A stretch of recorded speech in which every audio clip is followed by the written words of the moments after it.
शिंब तरकारी को आपण माने विभिन्न प्रकार रांधिबे जेपरि राई मसला देकरी भजा एपरि भाव में आपण रांधिबे किंतु थरे शिंबर दो प्याज रांधि खाआंतु या रुटी और भात साथी खाआंतु बहुत भल लगी थाए।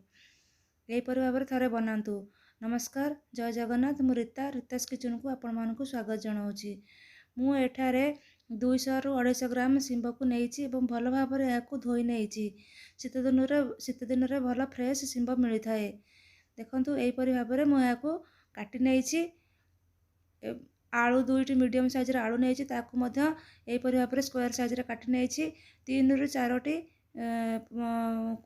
फूलकोबीर पाखुड़ा नहीं यहीपरि भाव में काटी नहीं। भल भाव में धोईकी काटिकी रखी नहीं। एवं यहाँ साइड करने एबे आमे यहाँ मसला तैयारी करिबा। मसला तैयारी करने मु एठारे 2टी मीडियम साइज पियाज नहीं। गोटे मीडियम साइज टमाटो 5 ରୁ 6टी रसुण एवं 1 इंच अदा नहीं। एबे आमे मसला गुड़िक भल भाव में फाइन पेस्ट करी बाटी नेबा। मु एठारे अधा टमाटो देउची आ अधा टमाटो रखी देइची। याको एबे आमे फाइन पेस्ट करी बाटी नेबा। एबे मु पैन टी बसई नहीं। एथिरे 1 चामच तेल दे देइची।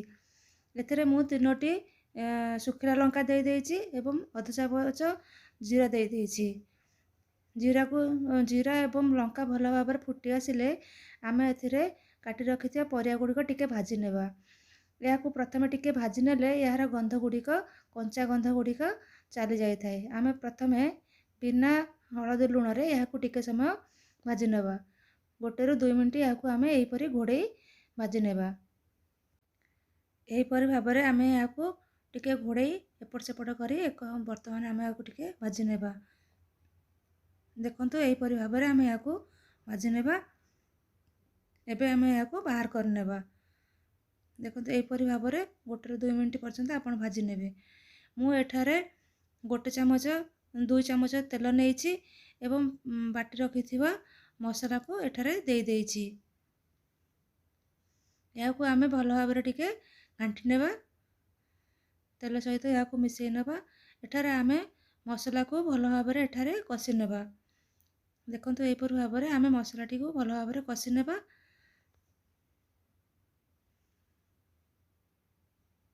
एबे आमे याको टिके कषि नहीं एथिरे आमे किछि गुंड मसला दे देबा। मु एठारे 1 चामच लाल काश्मीरी लाल मिर्ची पाउडर नहीं। कलर करिया पे जीरा पाउडर धनिया पाउडर हाफ चामच जीरा पाउडर हाफ चामच धनिया पाउडर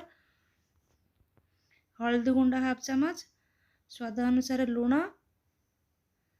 एवं जेकोसी आपण करी पाउडर हाफ चामच एठारे नहीं भल भाव में आमे मसला गुड़ी को मिसई नबा।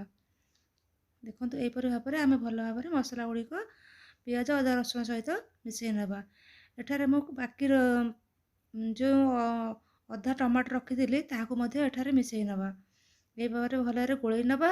याको किछि समय छाड़ीदेबा घोड़ई दे छाड़ी नबा। एठारे मु गैस रे फ्लेम को लो कर नेछि। एहीपरि घोड़ई घोड़ई आमे जदि मसला को कषिबा ताहले एथरो शीघ्र तेल सेपरेट हो जाए थाए। देखंतु एबे मसला सुखिला हो आसलानी। एठारे मु 2 ରୁ 4 चामच एठारे मु पानी दे देइछि। एबे याको आमे घोड़ई नबा। एहीपरि भाव में आमे जदि घोड़ई घोड़ई याको मसला कषिबा देख भल भाव में तेल संग तेल मसला ठारू अलग हो जाए थाए। एहीपरि भाव में आमे 2 ରୁ 3 मिनिट याको भल भाव में एहीपरि भाव में आमे कषि नेबा। एबे मसला रो तेल अलग हो गलानी। एबे आमे एठारे भाजी रखिथिया परिया गुडी को दे देबा एवं भल भाव में याको मसला सहित आमे परिया गुडी को भल भाव में गोलई नबा जेपरि सबुआडे मसला गुडी को परिवा संगे भल भाव में मिसी जिवो।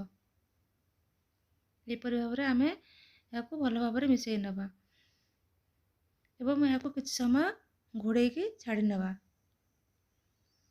जेपरि मसला गुडी को भल भाव में परिया संगे मिसी जिवो सेहीपरि भाव में आमे याको छाड़ी नबा। एहीपरि भाव में आमे 2 ରୁ 3 मिनिट सुखिला परिवा सहित आमे याको कषई कषई भाजीबा। ଏଠାରେ ମୁଁ କୌଣସି ପାଣି ଦେଇନାହିଁ। ମୁଁ ଏହିପରି ଭାବରେ ପ୍ରଥମେ ଶୁଖିଲା କରି ଏହାକୁ କଷେଇ କଷେଇ ଭାଜି ନେଇଛି। ଏବେ ଏଠାରେ ମୁଁ ପାଣି ଦେଇଛି। ଏହିପରି ଭାବରେ ପାଣି ଦେବେ ଯେପରି ପରିବା ଗୁଡ଼ିକ ଏହିପରି ଭାବରେ ହାଲକା ହାଲକା ବୁଡ଼ିକି ରହିବ ଏବଂ ପରିବା ସିଝିଲା ଭଳିଆ ଆପଣ ଏଠାରେ ପାଣି ଦେବେ। ଏଠାରେ ବେଶୀ ଝୋଳ କଲା ଭଳିଆ ପାଣି ଦେବେନି। ଏହାକୁ ଆମେ ବେଶୀ ପାଣି ରଖିବାନି କି ବେଶୀ ଶୁଖିଲା ମଧ୍ୟ କରିବା ନାହିଁ। ଦେଖନ୍ତୁ ଏହିପରି ଭାବରେ ଆମେ ଏହାକୁ ଘୋଡ଼େଇକି ରଖିବା। ମୁଁ ଏଠାରେ ଆଉ ଗୋଟିଏ କଢ଼େଇ ବସେଇ ମୁଁ ଏଠାରେ ଦୁଇଟି ପିଆଜ ନେଇଛି। ପିଆଜ ଏବଂ ଗୋଟେ ଗୋଟେ କ୍ୟାପ୍ସିକମର ଅଧା ନେଇଛି। ତାକୁ ମୁଁ ଭଲ ଭାବରେ ଭାଜି ନେଇଛି। ଏହିପରି ଭାବରେ ମୁଁ କୋଲା ଛଡ଼େଇ ତାକୁ ଭାଜି ନେଇଛି ଏବଂ ଏହାକୁ ମଧ୍ୟ ଏଇଠାରେ ଆମେ ଦେଇଦେବା। ଏଥିରୁ ତେଲ ଟିକେ ଟିକେ ରିଲିଜ୍ ହେଇ ଆସିଲାଣି। ଆମେ ଏଇଠାରେ ଦେଇ ଭଲ ଭାବରେ ତାକୁ ଗୋଳେଇ ନେବା। ମୋର ଭିଡ଼ିଓଟି ଯଦି ଆପଣମାନଙ୍କୁ ପସନ୍ଦ ଆସିଥାଏ ତାହେଲେ ଆପଣମାନେ ଏହାକୁ ଗୋଟେ ଲାଇକ୍ ସେୟାର ଏବଂ କମେଣ୍ଟ କରିନିଅନ୍ତୁ ଏବଂ ଚ୍ୟାନେଲଟିକୁ ମୋର ସବସ୍କ୍ରାଇବ୍ କରିନିଅନ୍ତୁ। ଦେଖନ୍ତୁ ଆମର ପ୍ରସ୍ତୁତ ହୋଇଗଲା ଶିମ୍ବ ଦହି ପିଆଜ। ମୋର ଭିଡ଼ିଓଟି ଶେଷ ଯାଏଁ ଦେଖିଥିବାରୁ ଧନ୍ୟବାଦ। ଜୟ ଜଗନ୍ନାଥ।